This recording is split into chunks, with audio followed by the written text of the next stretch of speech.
Morning Standard 8 students, this is Sanju ma'am here, and today I am going to teach literature Michelangelo, the second chapter.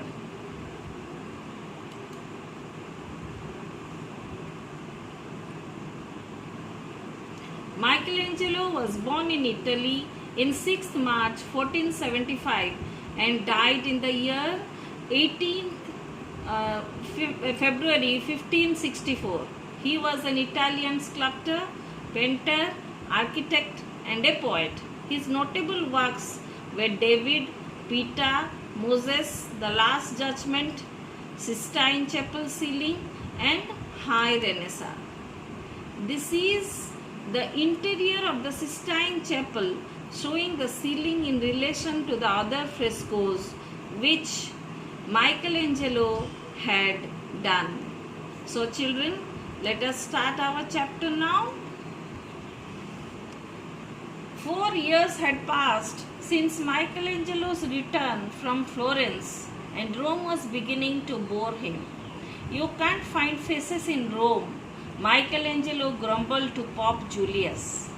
"There's no character in the faces here. They all look alike." Means Michelangelo faced boredom in Rome because it seemed to him that there was no character in the faces of Rome. He believed that all faces in Rome looked alike and therefore they could not inspire his art. He was assigned the work to do the paintings and the frescoes in the Sistine Chapel by Pope Julius.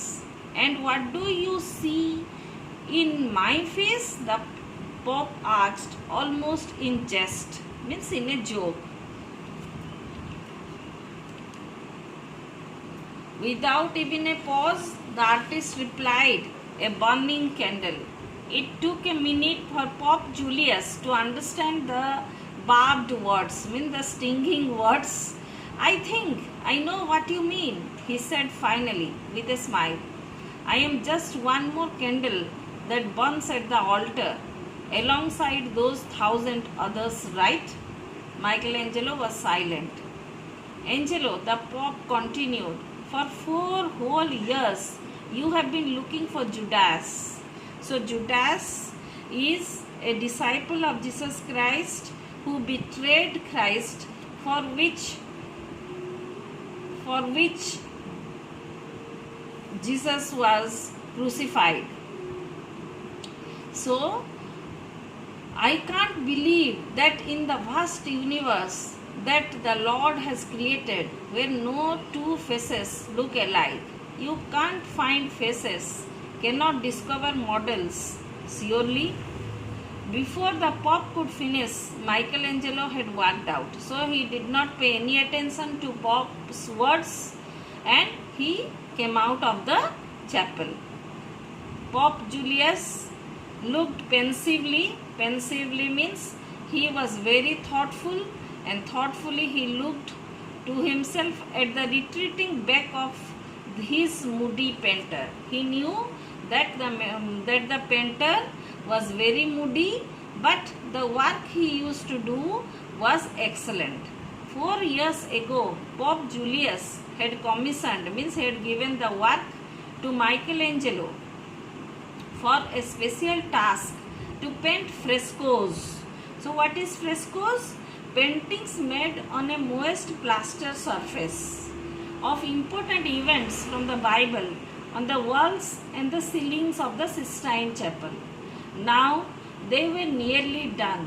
Only the Last Supper remained unfinished. So Last Supper was Jesus' last feast with his apostles, means with his disciples, because the next day he was crucified. So the Last Supper was the feast of Lord Jesus, where Judas was also a member and he betrayed Lord Jesus. "I don't want any unpleasantness at this stage," the Pope murmured to himself. He had not forgotten the time when Michelangelo was carving the crucifixion in wood for the Church of the Holy Spirit, and he had come excitedly to Julius, saying he had found just the right model. The model was a dead man. So the Pope remembered ruefully how the funeral had been held up for 12 hours. So because he found out the men to paint on the frescoes of Jesus crucifixion, so he got the face from a dead man, and the funeral was held up for 12 hours because he had to paint it. He was such moody. Bramante, the Pope thought now, yes, Bramante was also another one painter of that age, was a great painter too. He, unlike Michelangelo, proudly proclaimed that he conjured faces from his imagination. So he used to say that he created faces from imagination. But even the Pope had to admit this. Bramante's face looked as though they had emerged from a common mold. According to Medici means a noble family of Florence who funded public works and helped artists for doing the frescoes. All Bramante's characters bore a strong family resemblance, means Pope Julius and also the members of the Medici. They all said that these Bramantes, all the characters, they just looked like all the persons coming from the same family. They all looked alike. That is why Pope Julius assigned Michelangelo for the work, for the frescoes in the Sistine Chapel. Pope Julius had no choice but to dismiss Bramante and approach Michelangelo. Let us come to the next page, children.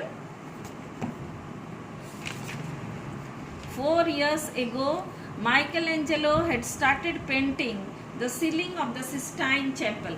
He would lie for hours beneath the ceiling of the Sistine Chapel, staring at it and muttering to himself.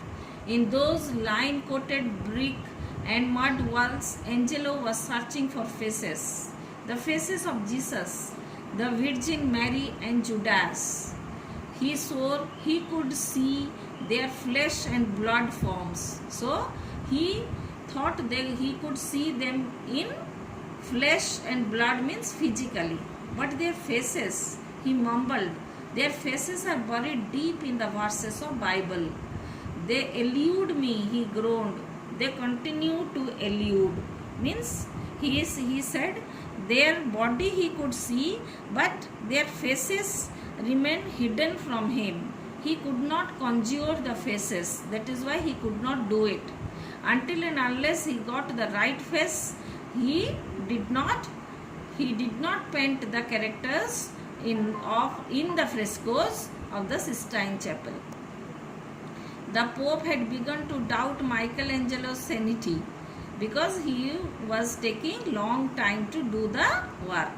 Once he had stood very close and overheard Michelangelo repeating passages from the Bible. What exactly are you doing, Angelo? The Pope had asked curiously. What? Angelo had looked up startled. Oh, I am trying to unravel these verses. So he said, I am going to discover the meaning of these verses which has been written in the Bible, so I am going on repeating it. Maybe then I will find the faces. There was a hint of despair in Michelangelo's face because he could not get the faces. The Pope understood Angelo's frustration.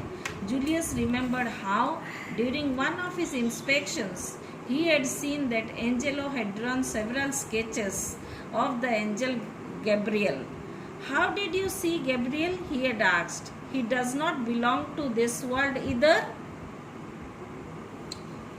Angelo had looked up to meet the Pope's eyes. I heard his voice in the Old Testament. Then you must have heard God's voice too, the Pope had joked. I heard his silence. Angelo's words were terse, abrupt, but the Pope had known without the shadow of a doubt that he had seen the right man for the task.